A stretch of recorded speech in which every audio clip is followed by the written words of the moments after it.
What's good? If you've been here before, then you already know. I'm so St. Louis. And if not, welcome to my channel. Alright, so today I want to give you 5 ways to make your studio monitor sound better. Alright, so let's get into it. Tip number 1 is to, as much as you possibly can, make sure your room is acoustically treated. And I'm not talking about with the little foam that you can throw on the walls and stuff like that, because if you are mixing and mastering, that especially won't help, and it won't do you as much help as you think it will as far as recording either. So what I'm talking about, you can either build or buy some acoustic panels similar to what you see on my wall and in other recording studios. Primarily because those will help pick up the majority of those frequencies that you don't want to hear or don't need to hear in your room when you listen back on your monitors. That way you get the most accurate playback when you are listening to your music, whether you are recording, mixing, or mastering. Alright, so that's tip number 1.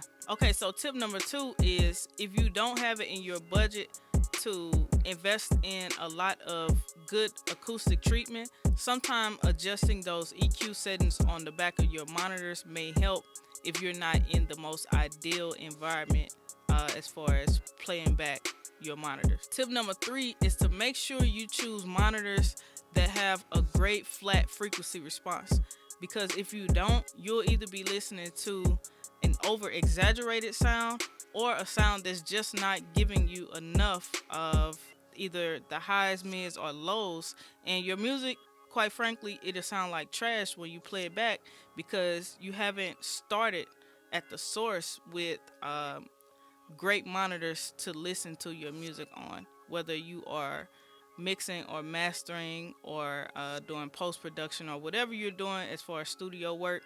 You got to make sure you choose monitors with a flat frequency response.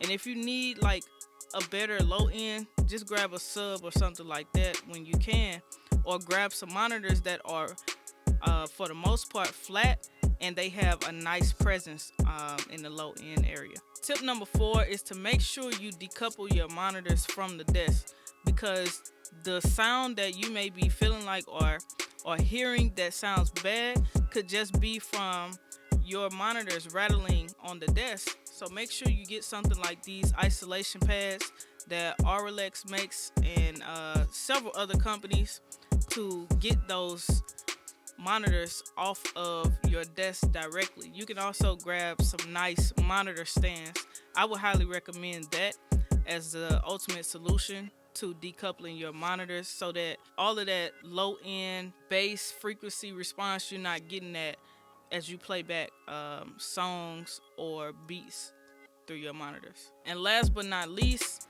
brush up on your mixing skills and learn your DAW well, because what you may be feeling like or thinking sounds bad because of the monitors that you have could honestly be a matter of skill, whether it be getting somebody else to mix your music or getting a second ear.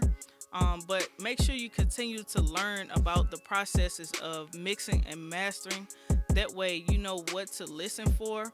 And also continue to compare your music to industry standard music on your monitor, so that you can know whether it is your skill or your actual monitors.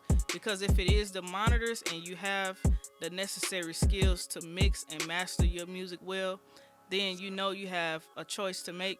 You have to make the decision to get monitors with a better frequency response, or make sure that you decouple your monitors from the desk if you feel like, well, this or that sounds well. Let me try to implement some of these other tips, to make sure my monitors are sounding good. Now, those are 5 tips that can help you make your monitor sound well. If this video was helpful to you, make sure you like it, subscribe to the channel, and hit that notification bell. Leave a comment if you want me to make more videos like this. Thanks for watching, and peace.